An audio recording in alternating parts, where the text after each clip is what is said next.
Between the two of them. The inside of Coates. Parker gets too heavily involved. And that's Whitehead and Coates.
Hello everybody and welcome to the Academy, powered by VRRC for the Audi TT Cup. We've had a fair few of these so far, actually coming towards the end of the season, but not quite there yet.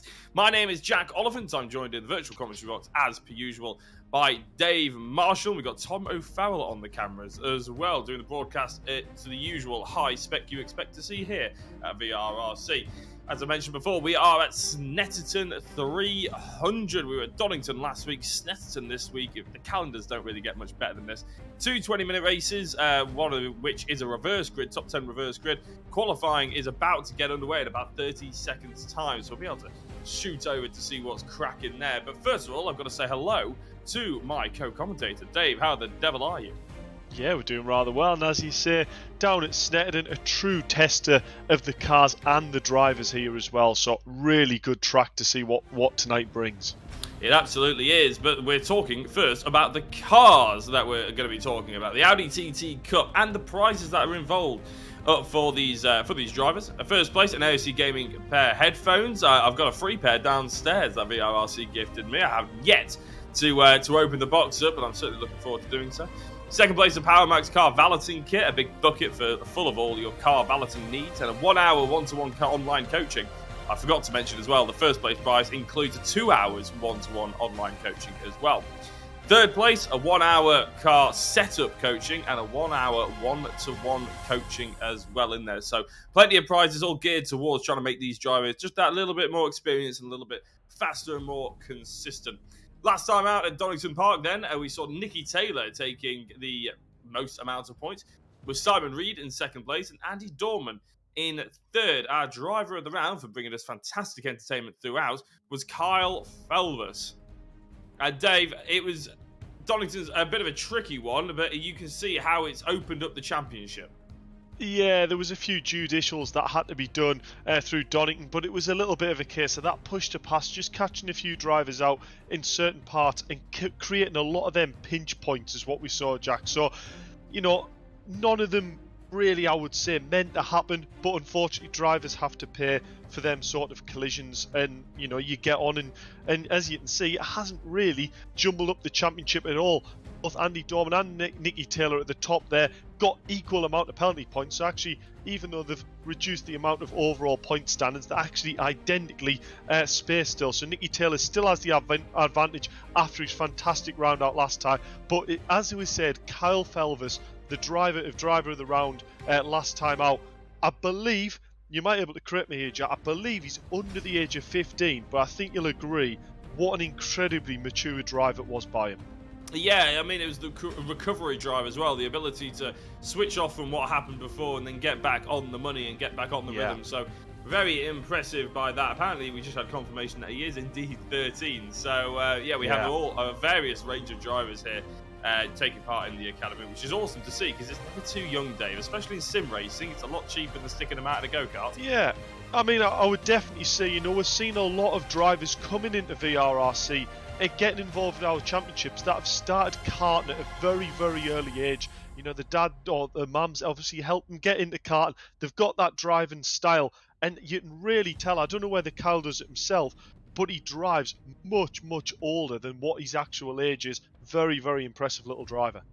It is indeed. And another impressive driver is your good self, Dave, although you'll be too humble to admit it, but you're going to take us on a hot lap around Snetterton 300.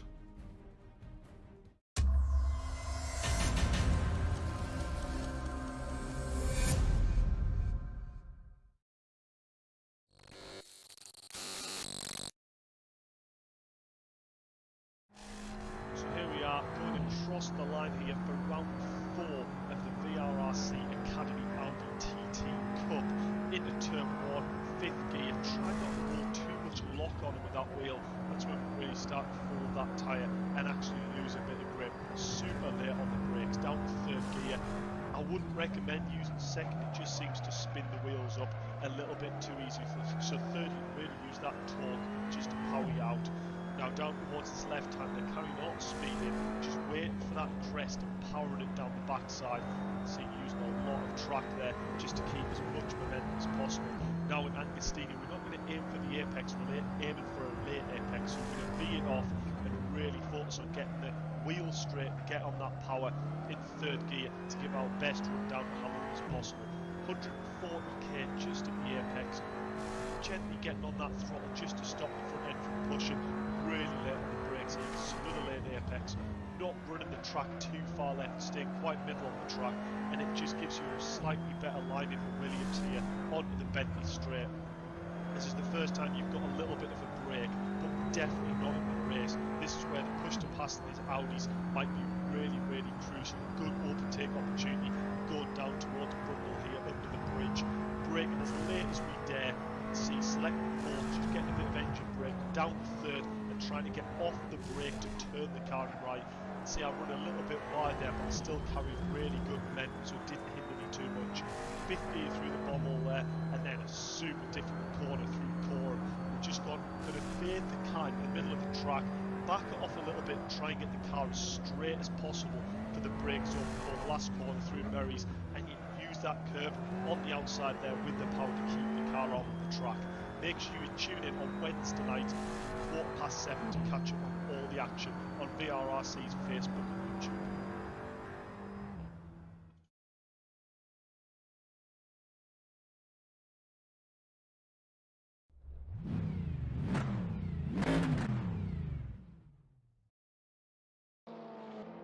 And we're back, with some flying laps on the board as well. So you've just seen how you should do it. Let's see if the drivers can match up to your very high standards, Dave. But you've been coaching them throughout the week, haven't you? And I'm sure they're going to be doing you proud. Yeah, I mean, one driver that I am going to be keeping a close eye on is Brad Smith. So obviously, he had previously won coaching sessions through VRRC, and he went, you know what? I think now is about time. It's a difficult track and a difficult car combo. Let's see what we can really do with that. And so far, I can tell you now, he has definitely improved his pace. In pre-practice, he was the fastest driver on track that hadn't used push to pass. So it's going to be really interesting. Andy Dorman, I feel, is holding a little bit back.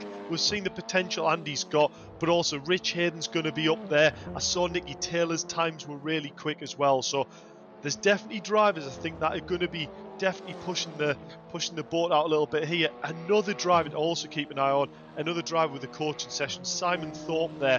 You know, he really felt he was progressing in the coaching session and really improved flow, but more so we really looked at his racecraft, because it's one thing to go and try and improve lap times, but if you can improve your racecraft, the amount of seconds you can shave off just by judging whether the gap's there or you're losing time with the cars in front, it really helps to look at racecraft and not just your outright pace in a car. Yeah, absolutely correct, and especially at Snetterton, it's a difficult circuit. There's a little bit of everything here, I'd say. It's a brilliant track. It's awesome. There's the first corner of Ritchie's. There's the the penultimate corner of Coram as well. Then you got some really hard braking zones. In my opinion, probably the hardest braking zone in the country, especially for a rear-wheel drive car. I know we're front-wheel drive today, but going into that final corner is so difficult, isn't it, Dave? Because you're pretty much on full load through the left-hand side of the car. And then all of a sudden you have to get it down the gears and then snap it left and try and get really clean. And under the bridge as well is a similarly difficult situation. Yeah, so these cars actually are really quite forgiving in that side of it. They've obviously got a very wide track indeed. They've got big slick tyres on the car as well. So the amount of grip these cars have got is actually a considerable amount. It's one of them things where I think it depends how lucky you are with the gearing in a car. Obviously, these are a fixed box, you can't change them. And actually, the gears just seem absolutely bang on for Snetterton. So you can go around the long right-hander. So if we stay on board Brad Smith, you'll just select fifth in the bottom of the bommel there, and then round the long right, and as you say, towards the last corner. So he's going to fade it out to the middle of the track, and then select fourth there, just as you see, and allow that diff to pull him back in without any sort of brake. So the car's got quite a lot of security around there, and actually is quite balanced. It's just whether or not you can judge that braking area just right so that you can open up the left-hander and get on the power super well there. So as you see, Brad Smith doing enough there to be in second place on a 57.6, so very good lap time there from Brad. Yeah, interesting and completely pointless and useless fact coming up. Snetterton is only one of 3 circuits I've actually ever taken a victory at, Dave. The other 2 were Donington and Silverstone. But Snetterton, the only reason why I took the victory is because I was in 3rd place and coming out of Coram into that braking zone that we were just talking about, that you said this car is quite stable. I can tell you in the Genesis G40, it's not that stable. And the front 2 just literally just locked up 2 laps in a row and chucked each other off. And the next lap, the next one did it as well. And I just came around the last corner, ended up in the lead as I took the checkered flag. It's just one of them. It takes a lot of concentration right until the end. And even though, as you said, they have got a bit of stability in these Audis, and obviously front-wheel drive is a little bit easier as well into the braking zones and all that sort of thing. It still does require a lot of concentration going forward. Andy Dorman with a purple sector 2, slightly slower at sector 1 and 3, though 57.4. Not an improvement on his previous time. In fact, he was 4 tenths down, even though he had a purple sector 2. Brad Smith and Luke Weston are currently in 2nd and 3rd. They're currently not going quicker either, but Simon Reed with 3 green sectors moved himself up to 4th place. Andy Carroll going quickly in sector 1 as well, so keep an eye on the 5th place man, Andy Carroll. There we go, flitting to him on the screen at the moment. And all of a sudden, we're starting to get people putting in the lap times that maybe we're expecting. The sort of best laps that we're looking for would be a low 57. That's what we can expect for pole here, isn't it, Dave? Yeah, definitely. So the lower 57s, you're just about getting the 56s without the push to pass. So 56 is possible. You can see Nikki Taylor there, great race and respect there in the last corner. That was Luke Weston, sorry. So you can see he's going the pits, but that would have been so easy there for him to just take that corner normally, not be looking in his mirrors and get in the way of Andy Carroll's lap. So great race and respect there from Luke Weston. That's exactly what we like to see. Indeed it is, and unfortunately what we don't like to see is drivers not turning up, which seems to have happened to 3 out of the drivers. Taylor O'Flanagan unfortunately hasn't been managed to get here tonight. Paul Laramie, and the reason why I bring it up is because I've seen that Paul Laramie has a fan in the chat. Unfortunately, he isn't here at the moment.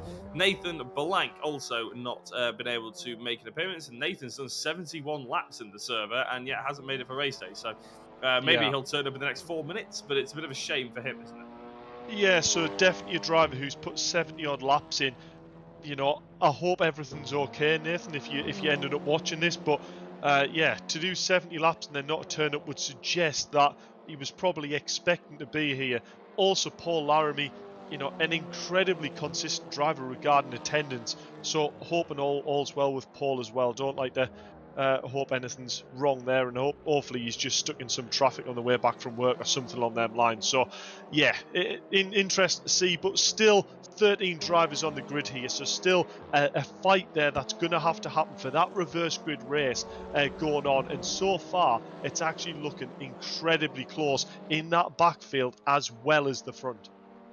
It absolutely is. You're damn right. And we just saw, you mentioned earlier on about the practice, didn't you? Because with the Brad Smith, sorry, you mentioned in practice Brad Smith doing very well without the push to pass. And that's quite important, really, though, isn't it? Because obviously these cars do have push to pass. They have the ability to perform 15 push to pass segments, which give them an extra 30 brake horsepower.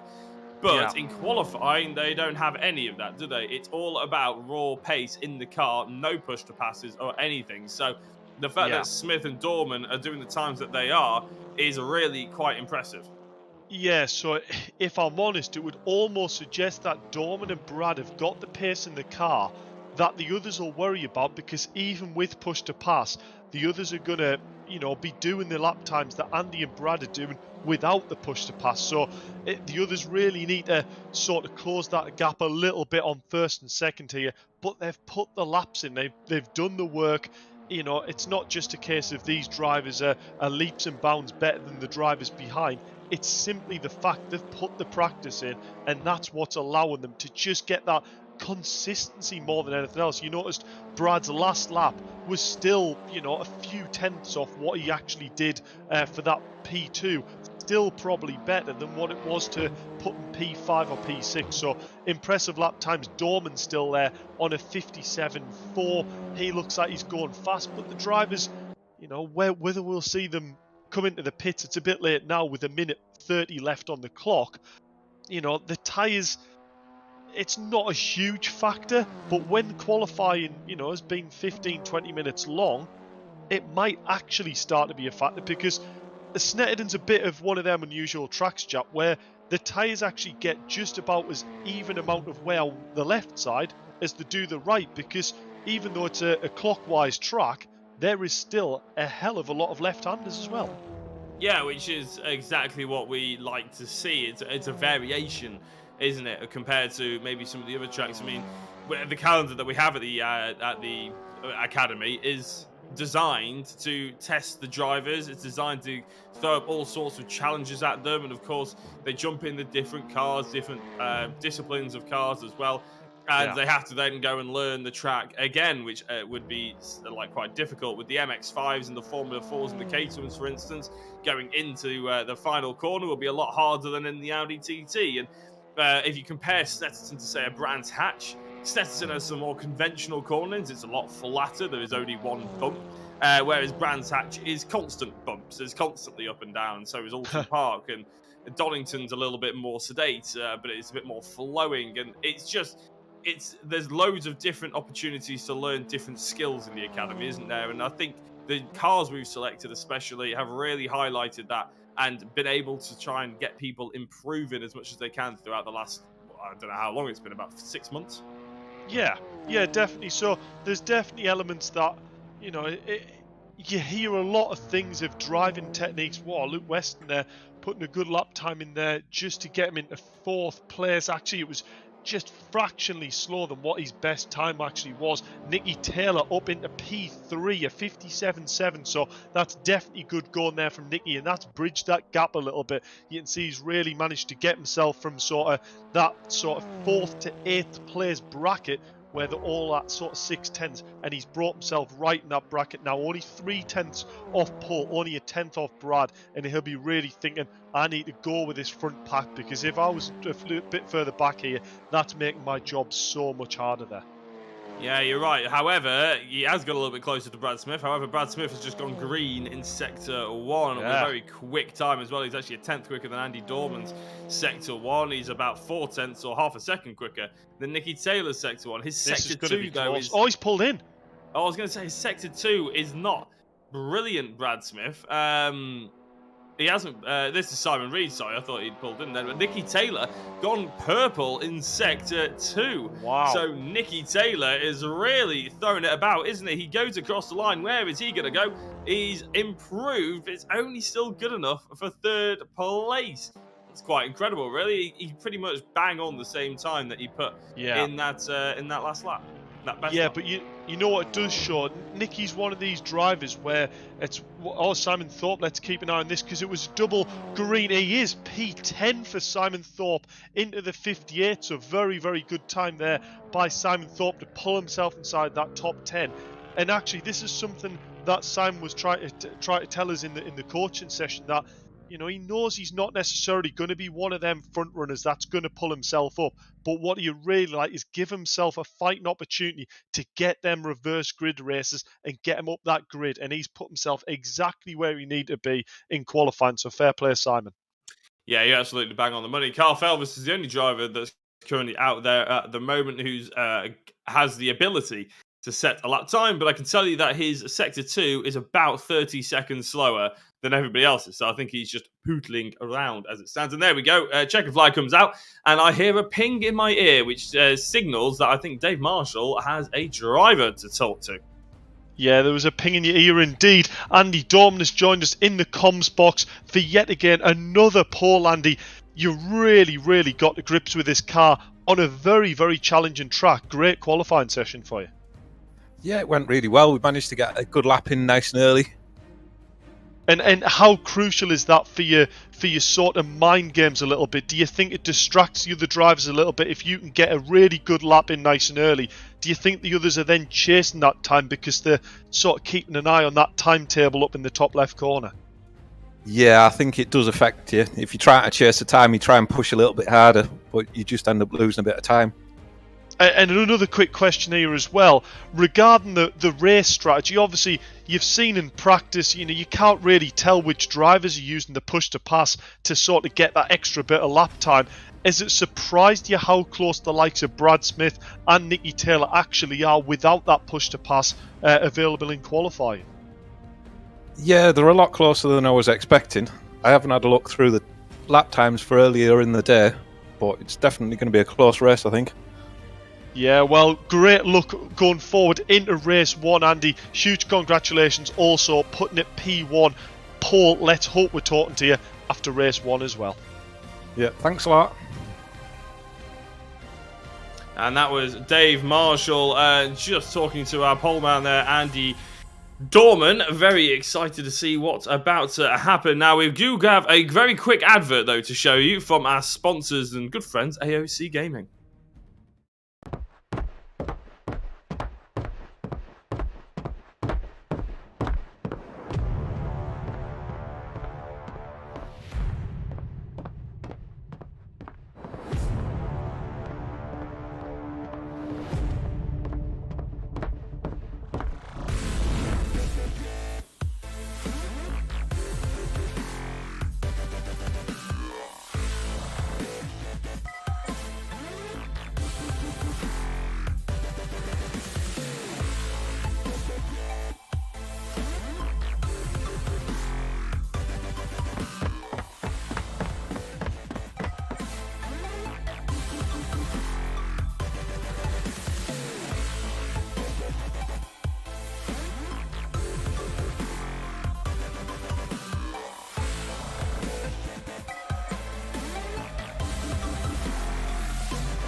And we're back with about 1 minute and 40 seconds to go before we get going on the first race of this evening. Remember, there are two 20-minute races to be enjoyed for your viewing this evening. The second one will be a top 10 reverse grid, like Dave mentioned at the end of qualifying. But if you didn't join us for the end of qualifying, I'll try and read you through the order. Sometimes we don't get time for this, but luckily Andy Dorman was very succinct with his interview, so we can get through it. Andy Dorman, as per usual, as we said before, on pole position. Brad Smith in second place. Nikki Taylor lines up just behind the front two with Luke Weston alongside him. Simon Reed is in fifth with Andy Carroll in sixth. Rich Hayden ends up in seventh place. It was a bad Donington for him after a fantastic Brands Hatch. Let's see if he can recover. Carl Felvis, our driver of the round last time out, is in eighth with ninth Zanatachi, and then 10th being Simon Thorpe. Kenny Press, Sam Milner and John Jones round out the field in 11th, 12th and 13th. 40 seconds to go, Dave. Give me your very quick predictions. What's going to happen here, and who's going to take the victory? Brad's going to get a better launch down towards turn 1. Brad's going to have the inside line, keep it ahead of Dorman, and then behind's going to sort of get a little bit tangled. That's a quick prediction. Realistically, actually, I would actually rather be in Brad Smith's position at this point. You can see, even though Dorman's got the pole position, it's marginally. But yeah, Brad's going to have the inside line going out turn 1. So that's why I anticipate, even if Brad doesn't get the best launch and he's side by side with Dorman, he's still going to have that inside line going around the right-hander and also the better defensive line going towards the hairpin.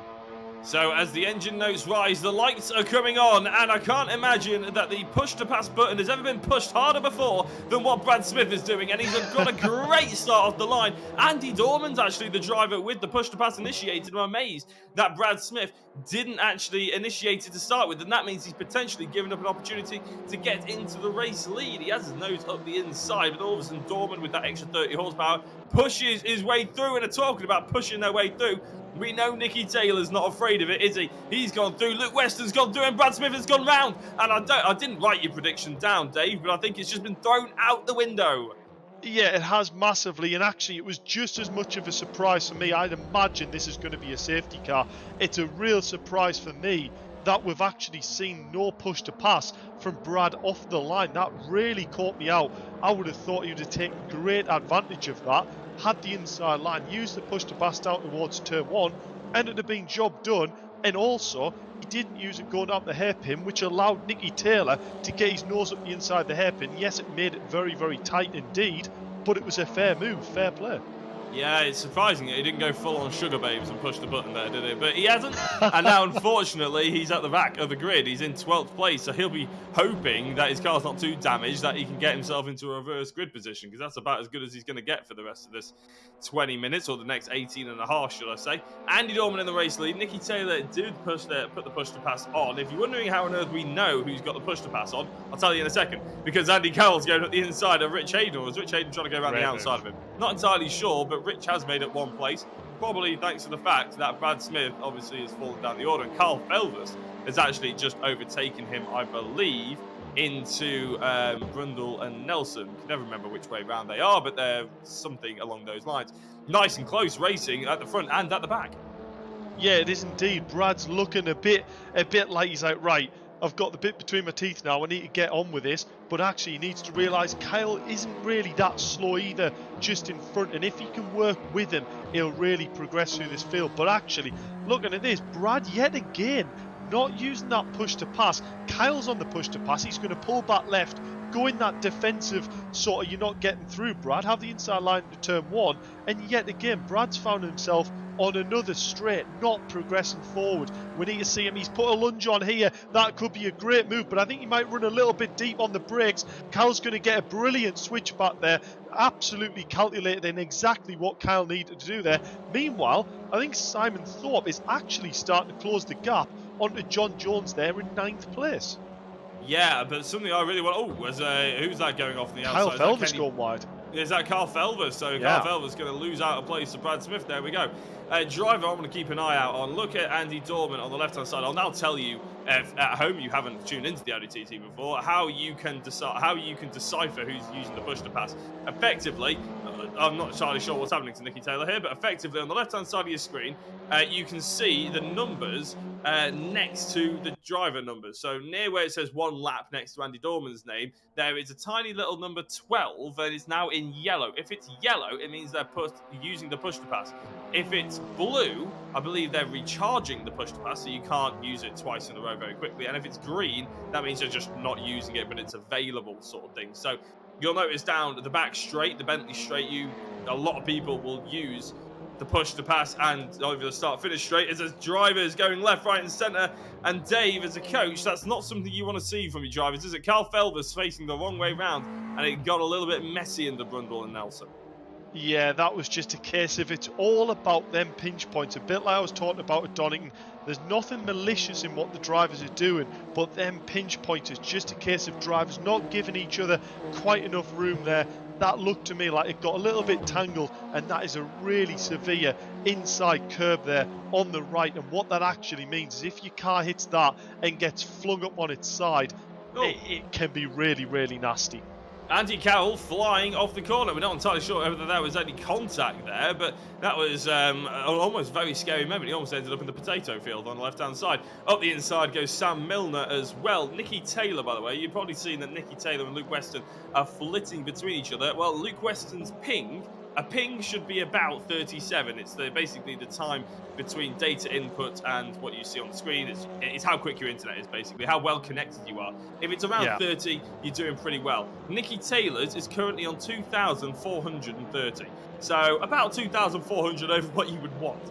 Put it that way. So there's a reason why that keeps flitting up and down, and I imagine Luke Weston's probably not enjoying himself too much, hunkered up behind a driver who is literally probably flying around half of this lap. So fingers crossed that sorts itself out. Maybe you can sort it for race number 2. Andy Dorman has pulled out a little bit of a gap, but it's realistically it's not enough to sort of be out of earshot of Weston and Taylor. Yeah, it is indeed. You know, it was a little bit of carnage there, wasn't it? Not helped by Nicky Taylor's ping there. Unfortunately, we're hoping he can sort that out. Otherwise, I think, unfortunately, admin might have to take control of the car there because he's causing, you know, carnage front and back. Not his fault at all, but it is his internet connection. Yeah, it's a bit of a crawl back for Brad Smith here. He's got his way back up in 9th place. Real shame for Andy Carroll there as well. You know, getting caught out a little bit by that lag. Shown actually that he's got some really good pace in this car, and he looks really consistent as well. So expect to see him crawl his way back up a little bit here. Yeah, so push the passes, as I said on the left-hand side earlier on, you can also see there's a little number inside. That dictates how many left they've got to use over the course of the race. And Dave, it's a difficult one, isn't it? Because a lot of drivers may use them early, a lot of drivers may leave them till later to try and use, but it's important strategy-wise, isn't it? Because obviously there's two really long straights with two good overtaking opportunities at the end of each one, isn't there? So realistically, that's a huge dive around the outside by Simon Thorpe. John Jones really slammed the anchors on there. Did manage to get the move back, but Simon Thorpe coming through here. I think John Jones, he overslowed the car, didn't he, going into that corner? And Simon Thorpe just thought, I'll have a little bit of that, as John Jones is thinking he'll have a little bit of that as well. Going towards Agostini now, the sharp left-hand hairpin. I've spanned him and had a car written off here in real life. Hopefully none of these drivers do that. No, Simon Thorpe does make that move stick, and a good bit of driving between those two.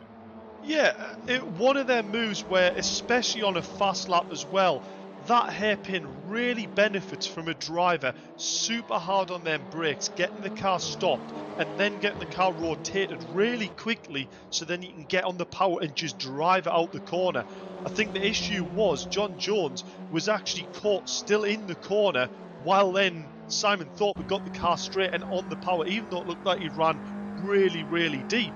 So what it actually meant was then the difference in speed on the exit the corner was job done for Simon Thorpe, and he was away and gone and past John Jones. So very, very good driving from both drivers there to give equal race and respect, and real nice to see no collisions there as well. Yeah, that's exactly what we like to see. Obviously, we never want to see any collisions.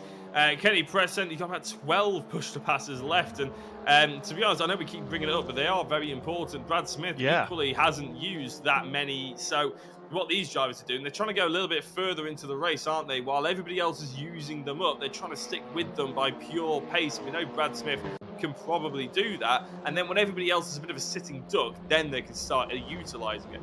We've had less than 9 minutes into this race, so drivers who have used well over half of their push to passes will be a sitting duck by the end of it. And I can tell you, Andy Dorman, Nikki Taylor, and Luke Weston have definitely got single figures. They're probably inching towards 5 push to passes left rather than 10. So they're going to have to keep an eye out on the likes of Simon Reed and Rich Hayden, who has a few more. I believe they're still in. Well, Rich Hayden still has 11s, and Atechi still has 10. So keep an eye on a little bit of a recovery drive, maybe. As speaking of recovery drive, Brad Smith, 12 push to passes left. He's got 3 drivers within his sights, one of which is Sam Milner defending into Hamilton, and he's just running a little bit wide, actually. So again, Brad Smith trying to go around the outside, keep it clean, boys. It's easy to run wide, but that is a fantastic move created there by Brad Smith.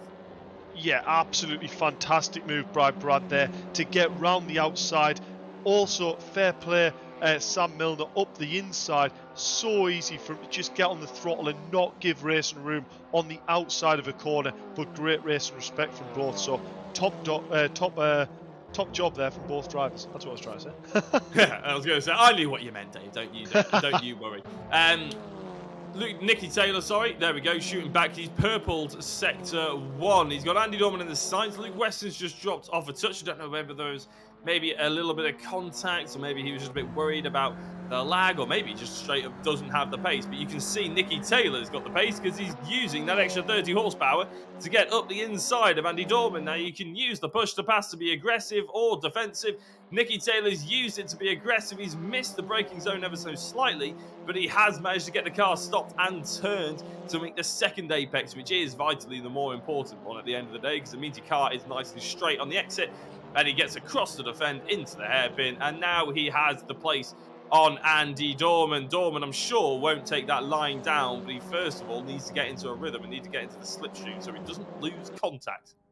Yeah, quite surprised by Dorman there that he took the left approach on enemy turn 1 that allowed Nikki just to get straight down the right hand side. and have the inside line into turn one. That seemed a little bit easy for me, especially if I was in Dorman's shoes there. I would have definitely made Nicky Taylor go around the long way around and go around the left-hand side. I think you'd agree, Jack. That's always the benefit of the driver in front. One of the hardest things as a racing driver is learning where to put your car so you can position the car behind you and put that car where you want it, rather than that driver trying to put his nose the places he wants it. And once you've sort of figured that out, that's sort of how you become the best defensive driver possible. Yeah, it's a little bit difficult, and even then, even if you put your car in what you think is the right place, another driver will try and still stick it at the inside. I remember racing against Michael Crease for his first ever year in racing, and my second. He was my teammate in Jeanetta's, and I was defending him for various amounts. I think it was at Snetterton or even Silverstone, it might have been. And I just remember him just being so annoyed because I'd defend and I think, okay, there's no way you can go up the inside. And then he'd just throw it up the inside and run us both wide and off the circuit. And I'm like, just try and go around the outside, give me a little bit of racing room. So it does have to work a little bit in both ways, doesn't it? It Obviously, does, Michael Crease has gone on to have a much more successful career than me. But, you know, equally, I can still complain about him. Yeah, well, equally, he's probably got twice as big of a bank account as well. So that probably also helps. But that's the real world of motorsport. It is, yeah, that is the world of motorsport, unfortunately. But yeah, the attacking driver has to know basically when there is enough room and when there isn't enough room. And for instance, Rich Hayden sees that there is enough room up the inside of the hairpin, and he goes through on Simon Reed. Sorry, no, actually that's Simon Reed going through on Luke Weston. My apologies. Yeah, so that is a change for third place and a final podium position, as we start to inch towards the final 7.5 minutes of this race. Simon Reed activating that push to pass into Agostini is a little bit of an... Yeah, I was about to say it's an ambitious call, because you don't want to miss your braking zone through Agostini, which he has actually done. Yeah. But he did manage to use it effectively for a defensive purpose. But to me, Dave, that's all right. It's a very good short-term fix.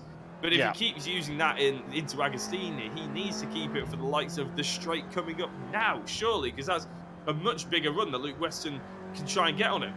In fact, Simon Reed has used it again, so he's rinsing through his push-to-passes on the defensive here. Yeah, so what I would say here is, especially, you know, looking at the lap times, if Simon behind Luke Weston there thinks he's got a pace advantage in the car, that's actually where Simon needs to go, right, I need to get past Luke Weston and not give him a chance to get back past. So what he did there was use the push to pass to create that gap, go towards the hairpin, which, as we know, is an absolute fantastic place to put a lunge on and get the move done. What he did was create that gap for Luke Weston so he couldn't come back at him, and then he used the push to pass on the straight, so then Luke Weston still couldn't come past. And then what he's going to have to hope is he's got the pace then on the rest of the track like he thought he had before he got past Luke Weston, to then use that as his defence. But as you see, Luke Weston on the push to pass, but you see Simon Reed with his car on the inside, forcing Luke the long way around the corner. What I'd expected Dorman to do. Nice and close racing there. Great respect from both. But Simon Reed, not with the overcut. Luke Weston, fantastic move back up the inside to get that defended. Simon there, really, really patient on throttle, make sure not to run in the back. But I tell you what, this is bringing Rich Hayden actually right into the picture with still 5 minutes left of this race. Yeah, Rich Hayden's actually got his push to pass on, and that's forcing him very wide through that corner. It's a bit of an ambitious one. But you're right, it's very, very brave indeed. Brilliant driving, and I have to say, you see that in real life. It's easy to do it in real life. Well, it's not easy, but it's easier to sort of get that depth perception and know that there's enough room. But in a sim, it's very difficult. And even if you are good at the whole depth perception in a sim, you're experienced in it, you know what the crack is and everything like that, you're used to your setup. Even then, the internet can play havoc, can't it, Dave? Because you may think there's enough room there, and there may well be. But if you have a little bit of a lag spike, all of a sudden, you're hitting each other and you're flying into a road. So it was really high quality driving between those two then. As Simon Reed now has to hit the push to pass to try and catch up to Luke Weston up ahead of him with 4 odd minutes to go. Nikki Taylor still leads this by about half a second, to be fair. Then Luke Weston, this battle is actually 5 seconds down the road from Andy Dorman at the moment, and Rich Hayden, Simon Reed and Luke Weston currently getting their elbows out just a little bit and trying to just size each other up. Who can flinch first, basically? Who can get the best move put on each other? We'll have to wait and see. But just a shout out there, Dave, to Simon Reed's lap time. His best lap time is about, in fact, actually no, I was about to say it's 4/10 quicker than Nikki Taylor, but Nikki Taylor's delved into the 56s, 56.9. I didn't even bother looking at the 56. I thought it was just guaranteed to be a 57. That's astonishing. Yes, it's yet again what we've seen from Nikki in the past. He's one of these drivers that maybe he doesn't have the time to practice or doesn't put as much time into practice, but he just gets faster and faster and faster throughout the session, and he ends up, especially with the racecraft, managing to pull his way back through the grid, and you can see he can put the lap times in. I would say Dorman actually here is probably really quite done out. Oh, and 3 minutes to go. Simon Thorpe has dropped from 10th, which was a reverse grid position, back down to 11th. So this is quite crucial for Simon to try and get back into some form of rhythm here, put the pressure on Kyle. But this is now a tall order for Simon. That's a real unfortunate event there. Really quite strange. I don't know what would have happened there, but it seemed like he was on the inside on the grass going through turn 1. Yeah, we're not entirely sure. As I said, it's a bit of a shame we can't have a look, but we do know that this battle for third place is yet again closing up. Drivers, Rich Hayden specifically, are starting to run out of the extra 30 horsepower, and Rich has just been throwing everything at it just to even catch up to this little battle. But we can tell you that Luke Weston and Nikki Taylor, for instance, are on their final bout. Dorman has 3 left in the barrel, so does Simon Reed, who's currently recharging. Zanatechi's got 3. So, you know, specifically related to this battle, Weston is going to be a touch of a sitting duck here, isn't he, Dave? As soon as Simon Reed gets into a flow, he needs to be close enough. They'll activate the push to pass at the same time. Weston will do it defensively. Reed will do it offensively. Oh, it's a huge hit, though, because I think Weston managed to absolutely smash the curb on the left-hand side, and Reed, who's hit the push to pass as well, Weston's used up his last one. He's going to be a sitting duck here, and in fact, Reed is well and truly passing before we even get to the pit lane, let alone the end of the pit lane, and into the first corner, change for third place. Yeah, that really does show how much hitting them inside curbs can throw the car up. These dampers are very, very good in the car, and they do soak up a lot. But as you saw by that hit, that was just a little bit too much for the car. Unsettled and pushed him out onto that grass. And as soon as he was on that grass, all Simon had to do was he didn't even need to use push to pass there, to be fair. Just for that security, used that push to pass, made sure he chose the left option there to drive past the car, and it was job done. Meanwhile, I've just noticed Dorman there, still with push to passes left, Nikki Taylor with 1.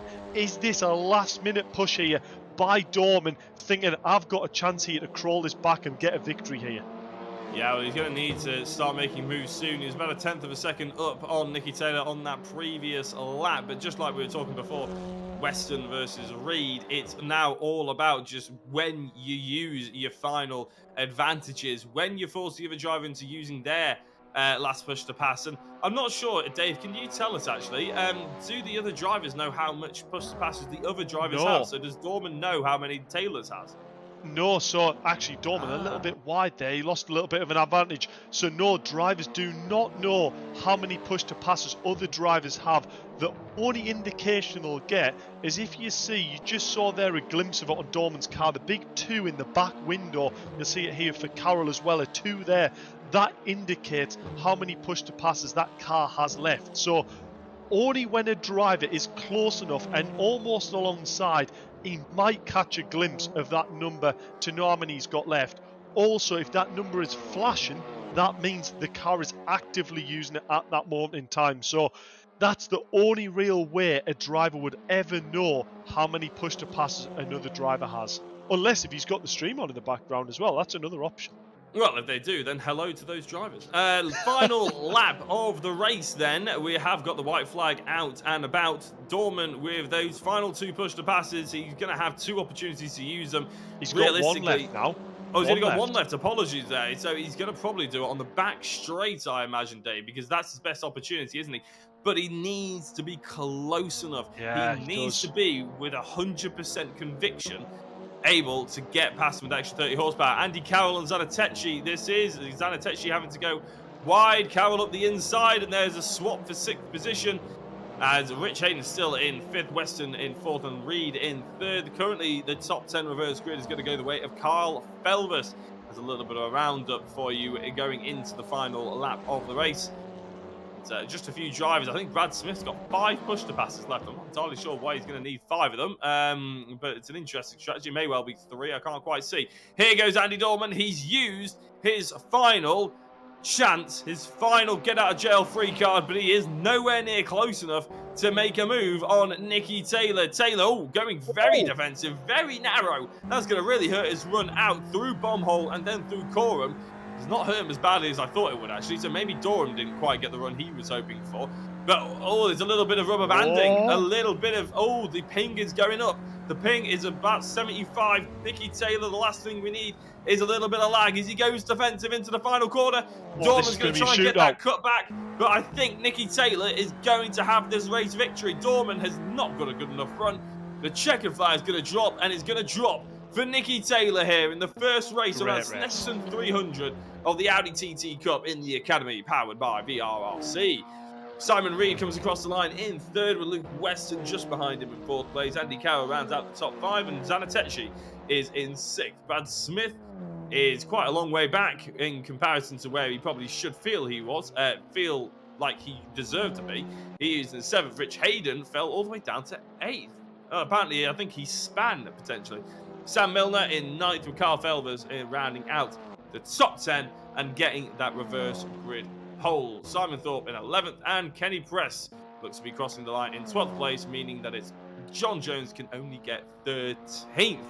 What a drive there, Dave. What a race. And constant sort of trying to figure out who's going to have who's going to have the advantage where, and Nikki Taylor ended up with the advantage overall. Yeah, what a fantastic race there, and I think you'll agree, the driving standards that round out compared to Donington was very, very, very good indeed.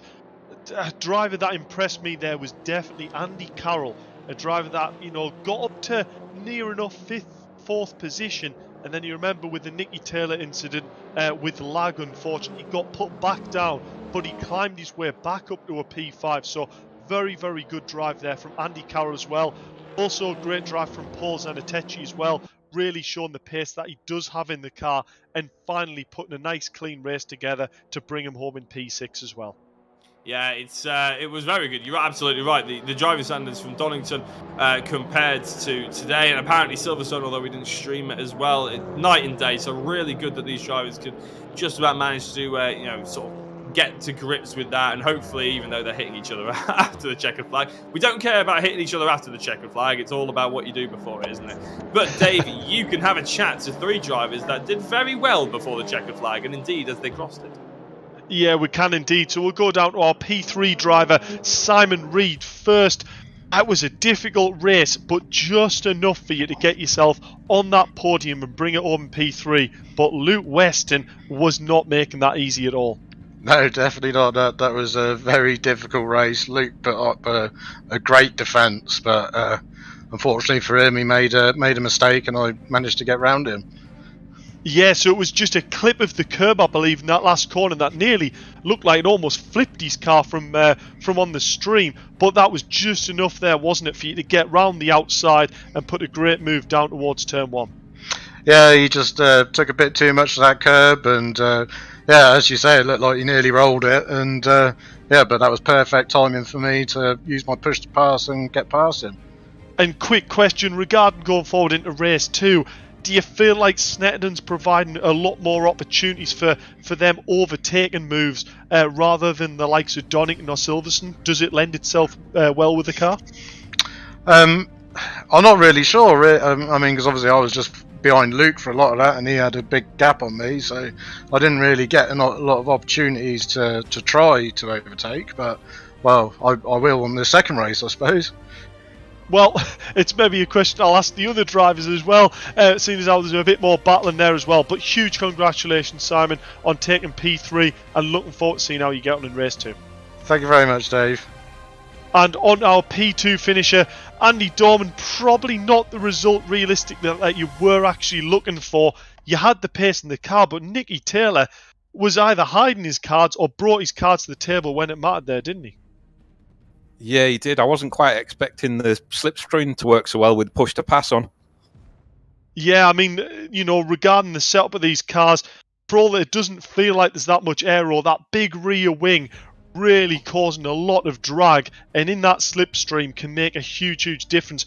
I'd imagine you might be able to tell me better yourself here, but I would have thought when a car's in slipstream, if that car in front is on push to pass, it's probably almost worth about 30 horsepower just in that tow. Yeah, the tow's nearly as much as you using the push to pass, to be fair. Well, I'll ask the same question that I asked Simon regarding the track combo and the car combo. How easy is it to pass around here? Is there more places where you can maybe show a nose and get a move done rather than the likes of Donington or Silverstone? Yeah, I think if you're brave enough, there's a few more opportunities around here. Well, we'll look forward to seeing whether there's a brave Andy Dorman going forward into race 2. Good luck, Andy, and great result there in race 1. Yeah, thanks a lot. I'll move forward on our race winner. Nicky Taylor, I said you were maybe holding your cards back, but you just seem to get stronger and stronger throughout that race. I take it the track and car combo just came to you and the lap times fell. Yeah, I mean, at the start, my connection was really bad. I don't know what's happening with it, to be fair, because normally I have about 4 people in my house using the Wi-Fi at once, and we've only got 2 now, and it's becoming worse. But I don't know, it got better near the end of the race, and then I could eventually start getting times in. I think I've done my fastest ever lap run here with a 56.9, so yeah, it's alright. Got past, basically all done it in the first corner, got up second, and then just chipped away at Andy and got past Andy and won, which is always good for championship as well. Yeah, definitely, and I'll ask the same question to you, Nicky. We've seen your racecraft in the other races and managing to get moves done. Probably one of them drivers who's, willing to hang it on the line a little bit more and show his nose. Is this a track that you really feel lends itself to good racing and good overtaking opportunities? Yeah, I mean, I live literally right next to the circuit, so I pretty much know the ins and outs of this place. And he's got the home advantage. you can pretty much send anyone anywhere. But yes, great track, love it, and we did alright. So let's try and get through. Hopefully, my Wi-Fi is alright for the second race, and let's see where we can go from there. Well, I would suggest your dad probably watches it on 4G instead of using the Wi-Fi. But huge congratulations on P1, Nicky. I'll let you get your head down, ready for the start of the race. Good luck. Cool, cheers. And that was Dave Marshall talking to our podium sitters. I bet he actually does physically know the ins and outs of how to get in and out of Snetterton. It's quite impressive. He'll know all the back lanes, won't he? Very impressive. Anyway, I believe we've only got about 5 seconds before we're straight into race 2. So it's actually very lucky that you let them go, because there we go. The lights are on and the engine notes rise, and probably the most efficient driver interviews we've ever done have just ended, and we're into the second race with Carl Felvis on pole position. Hits that push to pass immediately to keep hold of that first place. Sam Milner decides he doesn't want to use the push to pass either, as Rich Hayden throws it around the outside of Richie's. The second apex is more important, and the second apex is what Rich has, and still going around the outside, it's Brad Smith. Still going around the outside is Rich, and into third place for him. Sam Milner drops down into fourth. I'm not sure if somebody's told him that he can use push to pass. He certainly had it in the first race. He doesn't seem to want to be using it at the moment. Zanatechi up 1 against Carroll. Luke Weston, Nicky Taylor, Simon Reed, Andy Dorman are still in the top 10 as well, but Nicky Taylor's moved up to 8th place. There's still battle going towards Agassi, but it is Felvis in the race lead with Brad Smith and Rich Hayden.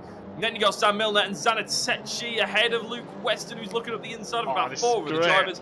Andy Carroll is going around the outside of Taylor, I believe, Nicky Taylor, but through Hamilton's. I think Nicky Taylor's going to have to get that inside back. Is there still going to be an overlap? On the outside goes Carroll, and he's on the grass, which means he's not going to get the move done, but there's contact. There's contact between Simon Reed and Andy Carroll, and Simon Reed's being had off the track, and so has Andy Carroll.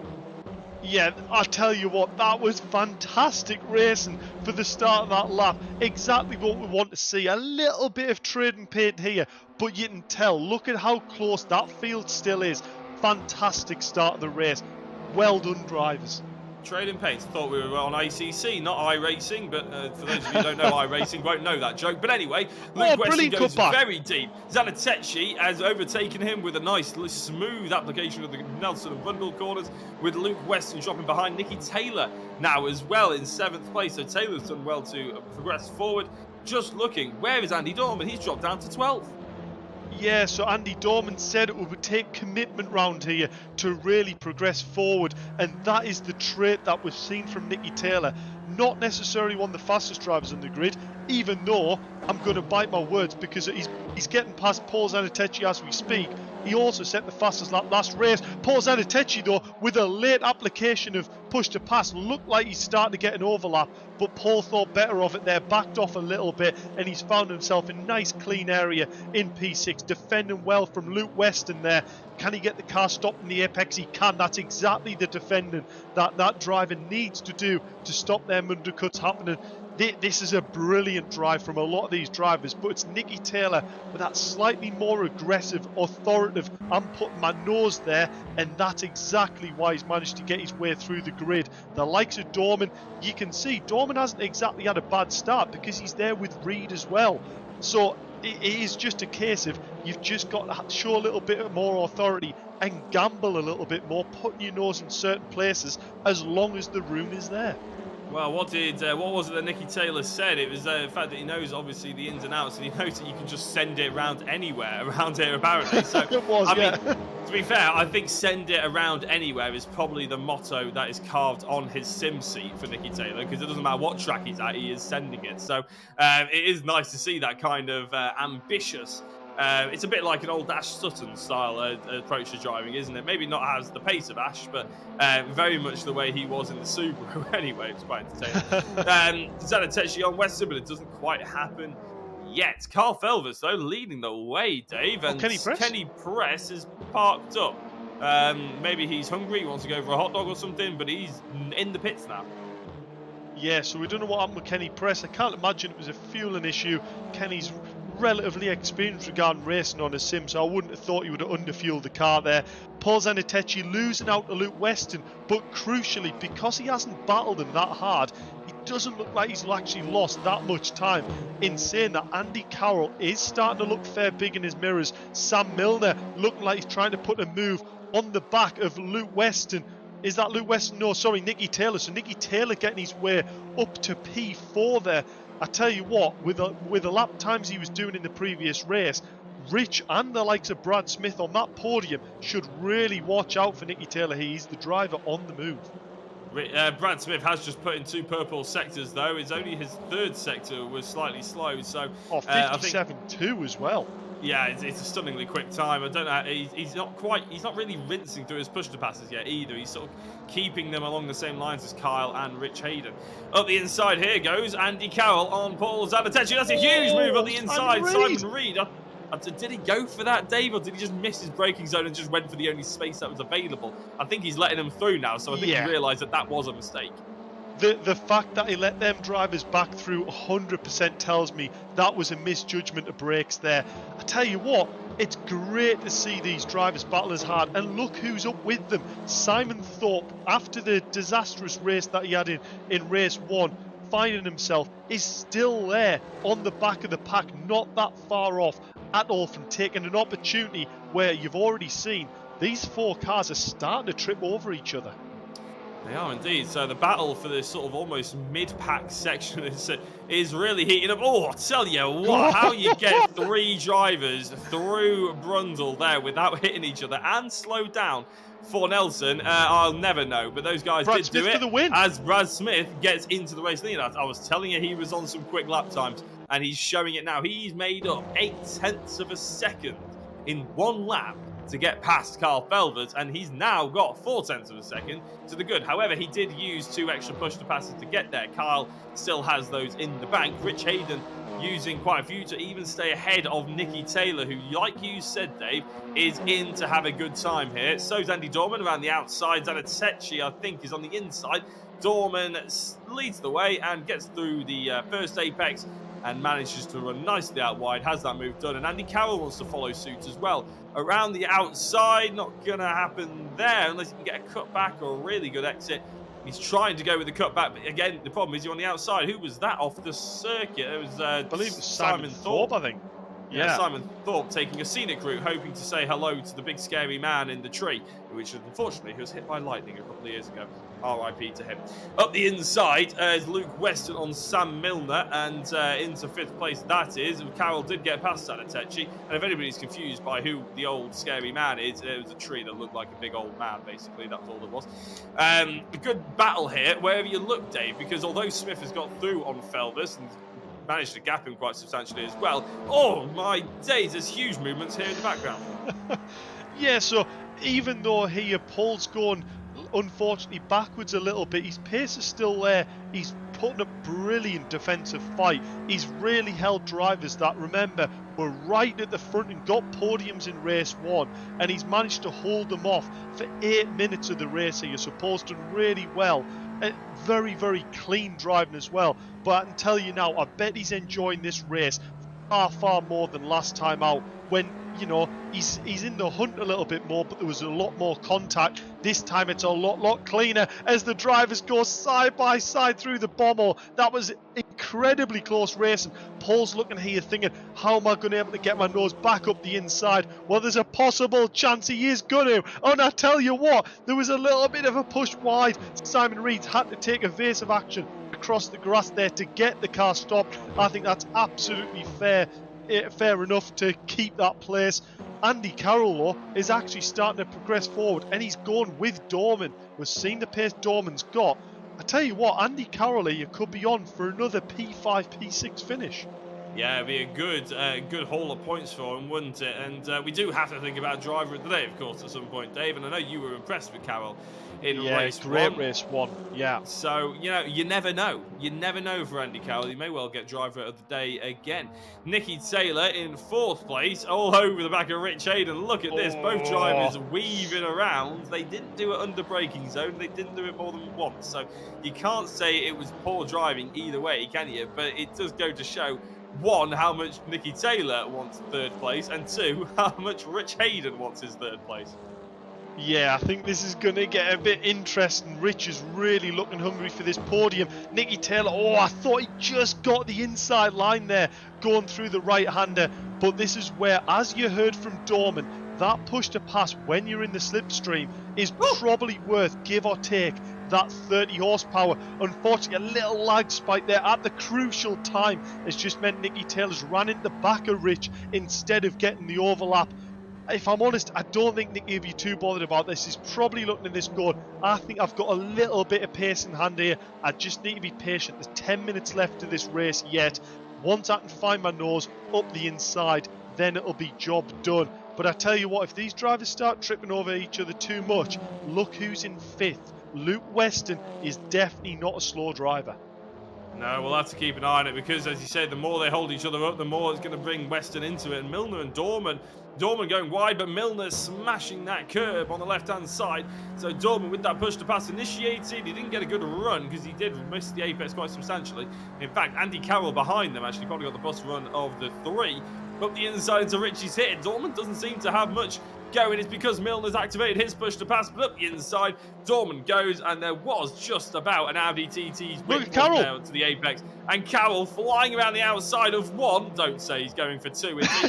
2 for the price of 1. It's always a little bit greedy, and he just doesn't have it. He's not going to be overtaking Dorman, but I think he should have Milner through the outside, through the left-hand side, sorry. Yeah, yet again, brilliant judgment of pace on other cars. You can see they're not running Milner too far wide there, but just calculating when the drivers in front might be a little bit slower, and there to take the advantage when it does. I said, I called it, Andy Carroll here could be on for another P5 or P6 finish, and he's managed to get on the back of Dorman when it mattered, and he's followed him through. He let Dorman do the work there and took advantage of it. Exactly what you need to do as a racing driver. Yeah, so as Carl Felder's still trying to chase down Brad Smith, it's in a bit of vain, to be honest, because there's now a big full second between the two of them. Rich Hayden, and in fact, actually, when you actually look at it, Dave, it's not as big a gap as I was expecting, to be honest. I think Felvers has actually done a good job to keep up with Brad he Smith, has. hasn't he? Because Brad was really quick in race 1, and Felvers was towards the background, really, wasn't it? I think he got that reverse grid pole, meaning he must have finished 10th.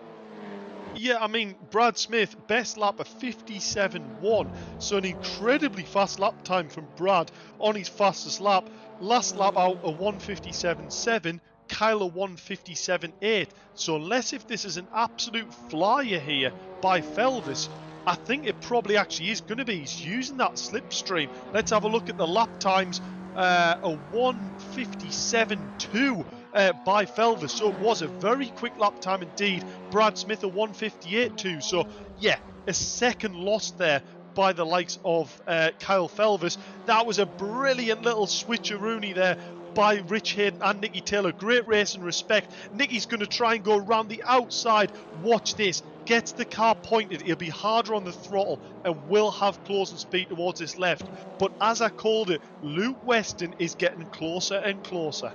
Yeah, 7.5 minutes to go. Rich will certainly be thinking this is a very long race indeed, won't he? All of a sudden, he was enjoying himself for about 3 minutes, and now he's not going to be enjoying himself. Oh, I tell you what, though, I don't know, Dave. That was a very late change of direction there into the braking zone from Rich, wasn't it? Nicky Taylor showed his intention, and it was very abruptly closed. Luckily, Taylor was wise enough to it, but as Rich goes wide through Hamilton's, he's going to have the inside, but there's a whiff of contact at some point within the next 7 minutes, isn't there? Yeah, I can smell it from here. Yeah, for me, it was a bit naughty. It's hard to tell because obviously depth of perception on that hairpin we can't see for sure.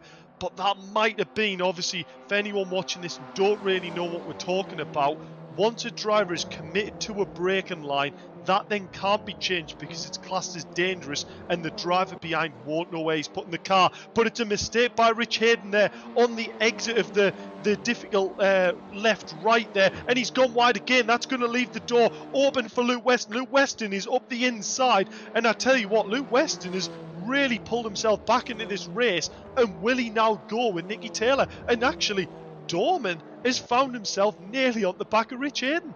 I was going to mention Dorman because he's gone green in Sector 1, he's gone purple in Sector 2. Fast and as lap, he's going to come across the line, I want to see what his Sector 3 and what the overall lap time will be. It's a 56.896. Stop the press, get off, go home. Andy Dorman has won this evening. That is an unbelievable lap time. To put it in perspective, it's 3/10 quicker than Brad Smith, who's currently leading the way. It's also 2/10 quicker, or a 10.5 quicker than the fastest lap we saw in race number 1, which in itself was a miraculous lap time. So Andy Dorman he's flying, and he did it whilst being slightly slower than his personal best in Sector 3, Dave. So, I mean, astonishing. Yeah, I mean, to be fair, Sector 3 is only from the last corner to the line, so it's not worth a lot at all for Sector 3. It's only about 10 seconds, so a tenth here and there is probably not too much. I reckon Dorman will be thinking, if I want to keep this championship alive, I really need to get on the back of Hayden here, get past him, and possibly try and put pressure on the back of Luke Weston. There's 5 minutes left of this race. If Luke can keep on the back of Taylor, put a little bit of pressure on, use that push to pass, and then start battling, this race is far from over for P3. Yeah, just to keep put it into perspective, because obviously we haven't mentioned the championship that much. The Academy, there is a championship. I mean, it's not something that we bang on about like the League of Champions, but there is prizes to be won, so we do have to keep it mentioned. Nicky Taylor on 112 points leads the way. Obviously, he's in third place at the moment on your screen, and he's already taken one race victory. Andy Dorman on 99 points. So at the moment, he's going to be losing out a substantial amount of points to Nicky Taylor. They got Simon Reed in third place, but he's got 87, so realistically there's quite a big gap. Simon Reed and Luke Weston are tied on points with 87 points for third and fourth. So where's Simon Reed at the moment? He's down in ninth place. Luke Weston is in fourth, so realistically that's going to be a good deal for Luke Weston. Speaking of good deals, Andy Dorman is trying to rescue some points here, but Rich Hayden hits that push to pass and manages to use it well defensively, doesn't he? Dorman, although Rich Hayden's just disappeared. Where is he? Yes, I believe that's a disconnection by Rich Hayden there. So, unfortunately, a dramatic drop in Rich Hayden's championship hopes there as he disconnects in front of Andy Dorman. I bet Andy Dorman can't believe his luck. He must have hit 88 miles an hour. Yeah, exactly. I'm astonished. Oh, apparently Rich has, because obviously we have contact with Rich, being that he is the owner of VRRC. He's just said his game crashed. So something that obviously is never ideal for any driver, but can happen to any driver, is the game just saying no. And unfortunately, that's what's happened. So Rich has been defeated by his own game. Simon Reed is overtaking Sam Milner, who I think's done a respectable job, to be fair. Since he was on the front row with the grid. He's not dropped off dramatically. He's been overtaken. Fair enough. I said it too soon, didn't I? You know what? I know someone's going to watch that and probably think, that was dirty driving. Genuinely, Sam Milner will have been right up the bumper of Simon Reed there, just not quite spotted his braking zone. And look at that, brilliant race and respect. He's backed off the throttle, and I believe he's going to let Simon Reed back through. Maybe he isn't actually. So Paul Zanetechi is going to get up the inside, and unfortunately, I think that was just a little bit too much tight on the apex of the corner there, and Sam Milner has found himself in the left wall.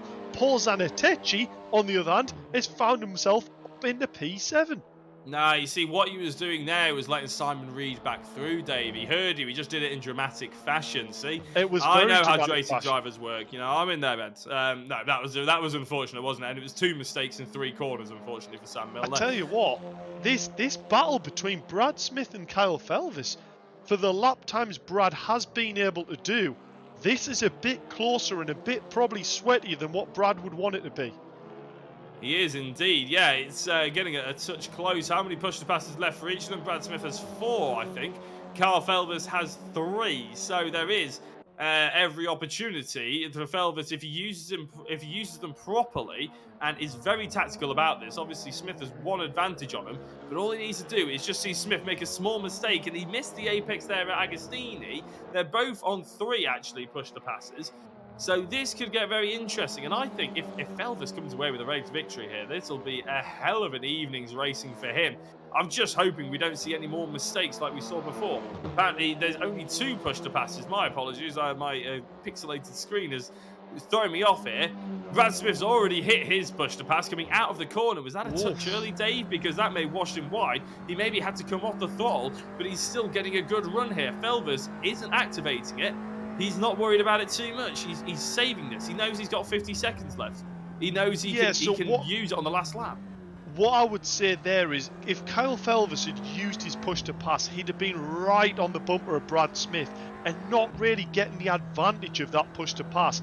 I think what he was trying to do was just create a little bit of a gap between him and Brad to allow him to see the difficult left-right there under the bridge. Otherwise, if he was right on the bumper, I actually think he'd have probably lost even more time. Instead, what he's done is he's kept on the back bumper, but he's got an extra push to pass now in hand. So, fair play, Kyle. I think he's thinking about this. And yet again, what we saw last week, for a 13-year-old, this is a very, very mature drive indeed. Yeah, I keep forgetting he's 13, to be honest.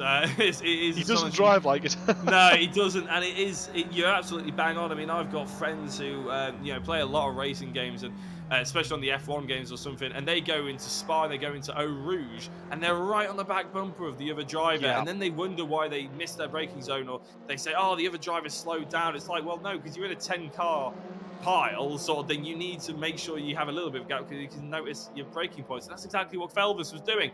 Zanetechi through on Reed through on Zanetechi back through, and again, like you just said, Dave, a really good defensive drive holding off Simon Reed.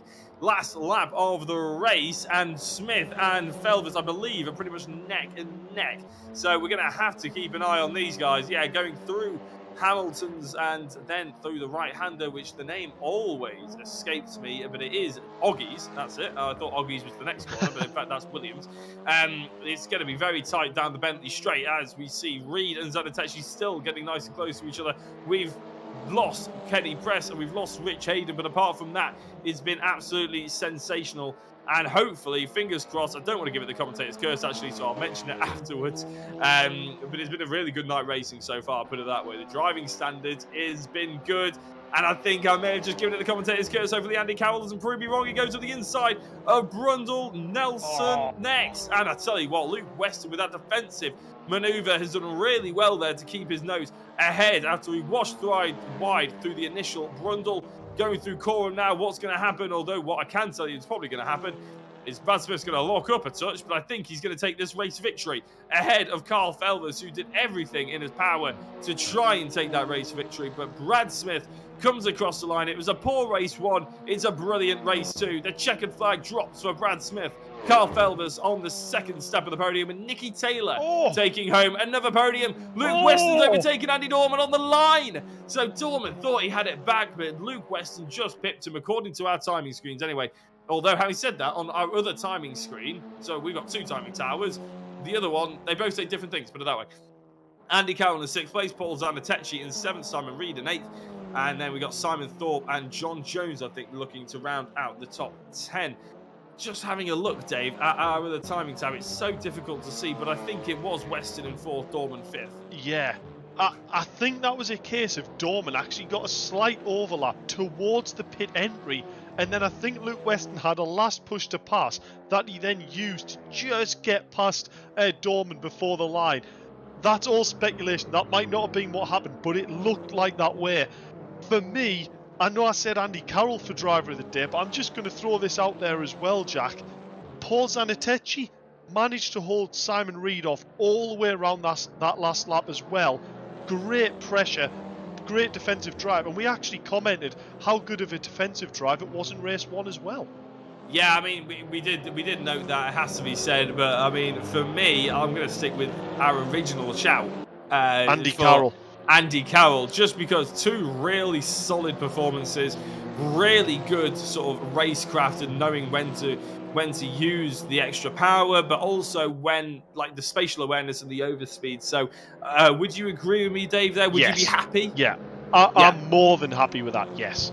Andy Carroll with that driver of the day as well. So the rest of the drivers just are flowing through now. We did finish with John Jones in 10th place, and Sam Milner ended up in 11th. Rich Hayden and Kenny Press ended up DNFing. However, we've got some driver interviews to do, and when I say we, I mean Dave Marshall. Dave, take it away.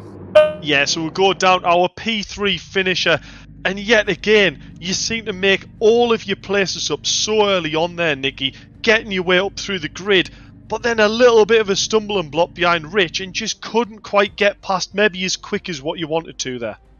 Yeah, I mean, I'm not even worried about my own race, to be fair, in that one. I'm just so happy and made up for Kyle and Brad, because Kyle, after me accidentally hitting him and obviously getting a penalty last week for it, he deserves that P2. He was quick last week and he deserves where he got now. But honestly, I think I had a little bit of a lag spike behind Rich, and then I went deep at the first hairpin. But other than that, got past him and then just held P3 and was hoping their battling would slow them up so I could catch, but it didn't happen. But I'm just happy for the overall podium, to be fair. Yeah, I mean, mega result yet again, and you've got to look at the bigger picture. This is brilliant results for your championship haul, especially with the likes of Simon Reed not managing to progress the same as you and find himself back down towards the later end of the grid. You don't understand. Literally, I was looking as well. I was looking at all the positions when I got into third and had a gap. I literally was just looking, and I saw on the last lap with Andy catching Luke, and I was like, "Oh, please, Luke, just hold him at bay," and he did. So I'm just if you watch the stream back, it was inches close. I mean, you'll know. Yeah, I saw it. It was literally it come up with 0.00 on the timing screen. So I was like, oh my god, thank you, Luke, for your car just being a little bit quicker off the apex. But honestly, great championship points this weekend, and Thruxton is probably my favourite track to drive on sim, and we go there next. So that's a good one. Really looking forward as well to seeing what these TTs with that push to pass bring at Thruxton. Fantastic result there, Nikki, and it's looking good for the championship as well. Great night to race. Cool, cheers. I'll move forward on our P2 finisher. Kyle, another very, very impressive drive. Not necessarily the first race that you wanted, but not really any fault of your own there, but definitely made up for it there in race 2. Yeah, I mean, thank you. Race 1 wasn't really the best. We had a few collisions, but that's just racing. People want to get ahead, and that's fair enough. But race 2, I started P1, and then Brad made up some time because I made a bit of a mistake. And I thought I'd rather let him through than lose time and let P3 catch us. So I let him through, and he was just overall quicker, so he deserves that win. Yeah, I mean, both me and Jack definitely agree here. For such a young driver, you drive so maturely. You know, we saw exactly what you were planning there, trying to lose as little time as possible. And it's not the driving you expect to see from someone so young. Yeah, I mean, I've done a lot of online leagues, so I've sort of picked up what to do from them. Well, fantastic drive here, and definitely the signs of a future champion. Well done, Kyle, indeed, and well done on taking a P2 finish, and looking forward to seeing how you do out with Thruxton. Thank you very much. I'll move forward on our race 2 winner. Brad, I bet you're absolutely kicking yourself for race 1, but finally getting your way through into P1 and bringing home a win when it mattered. Yeah, finally got a win. It's taken its time, innit? It did indeed, but you can't deny the pace was there in the car. You showed it in race 1 as well. The pace was there. It just wasn't necessarily the start you needed in race 1, but race 2 went exactly to plan. Yeah, race 1, my car was absolutely battered. I mean, I could hardly see out the left-hand side of the windscreen. So it was a real struggle on any left-hand bends trying to get the apex. Yeah. But yeah, race 2, I thought, just keep my head down. I saw Kyle get in front, and I was behind him, and I thought, right, let's just try and get away. I see he was using his push to pass straight away, and I thought, I'll just let him get away a little bit. I know I'm faster. I'll catch up, and then I'll pull him along. And I started getting a little bit of a gap, and I thought, I was honestly contemplating giving him the win, because I know what it's like getting your first win. And it's like the best feeling ever. And he stayed with me, and I thought I'll try and drag him along, try and get away from everyone, and we did. And then I was contemplating it, but then I thought, no, I need a win really. So I feel a bit horrible now, but I think you know fine well the sort of driver Kyle is. There is a win not too far around the corner for him himself. Tonight it was your night, Brad. You drove very, very well indeed, and congratulations on taking P1 there in race 2. Thank you very much. And yeah, Kai is a very, very good driver, especially for his age. I can't remember how old he is, but he's not very old at all. 13. Yeah, I mean, that's what I mean. Regardless, we were saying there in the comms box, regardless of his age, you know, you can say, oh, he's good for his age, but he is just a good driver, full stop. And then you put his age into the bracket, and by the time he gets to 16, 17-year-old, a future champion there for sure. But tonight, as I said, Brad, fantastic drive out there, and let's hope this is a sort of a run of things as well regarding pace and a victory going forward next round towards Thruxton. I've also got to say a thank you to you for the coaching session, which has obviously helped massively. But yeah, hopefully next week we can do the same again, and well, not the same again in the first race, but get 2 wins next week. Well, huge congratulations, Brad. Let's see how you manage. Thank you very much. And last and not least, our driver of the round, Andy Carroll. It was a really, really unlucky scenario in race 1, but the recovery drive to pull yourself back up through and get that reverse grid as well. Fantastic effort there. And it was just me and Jack were commenting and just saying how much you calculate the traffic in front to get that overspeed and let the other drivers do the work for you to take advantage. Hence why I end up with driver of the day. Yeah, thanks, Dave. I was a bit frustrated in race 1 because I could see Nikki sort of jumping around a few cars ahead, and then all of a sudden he was in my cockpit. And so that lost a few places there. But yeah, it's hard work. Some of these guys are quick, and you're watching to see what the gap's doing, and it's kind of coming down so slowly. You're thinking, I'm never going to catch him, and then just had some saved my push to passes, particularly in race 1, to the last few laps, and had some good battles, and race 2 was a bit more contact in those first couple of laps. There was quite a lot of bumping and barging going on, but again, it was had some good battles. So probably have to look at the incident with Kenny again, because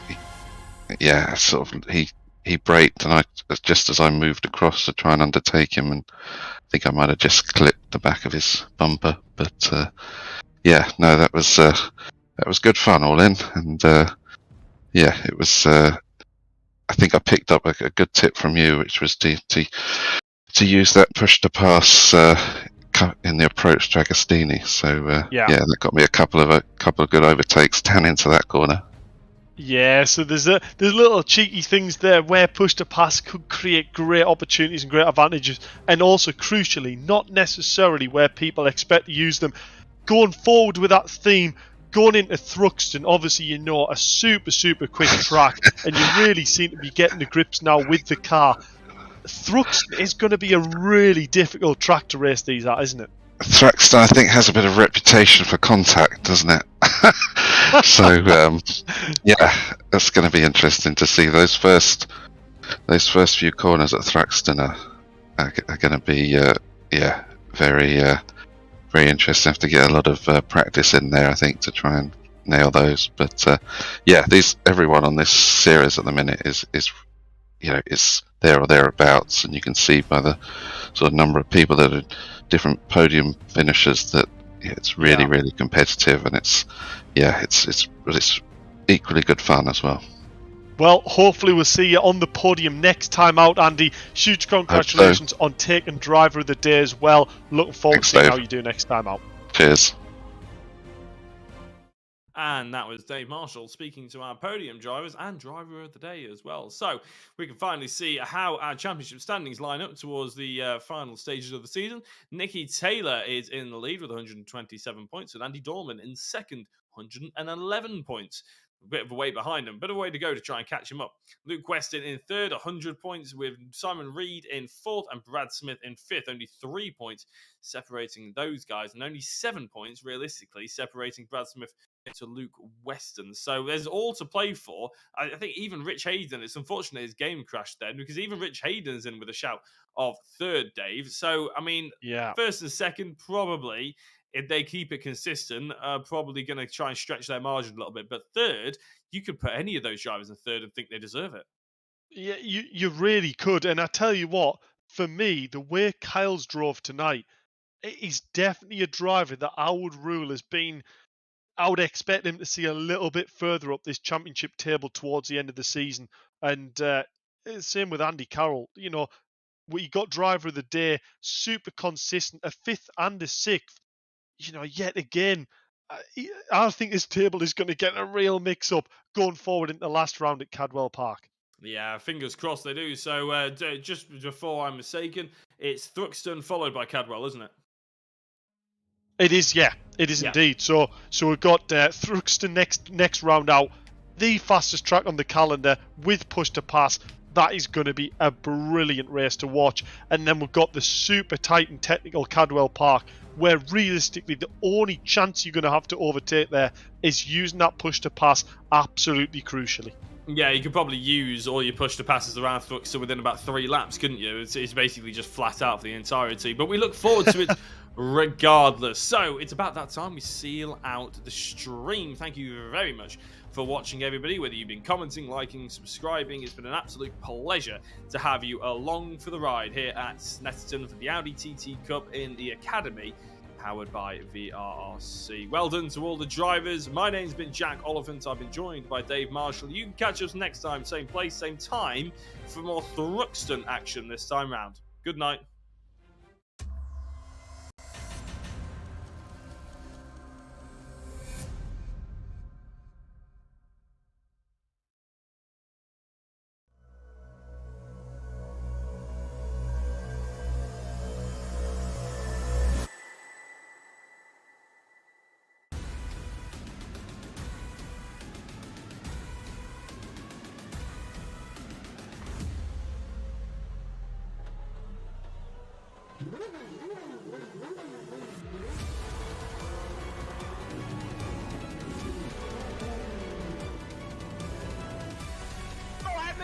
The inside of Coates. Parker gets too heavily involved. And that's Whitehead and Coates.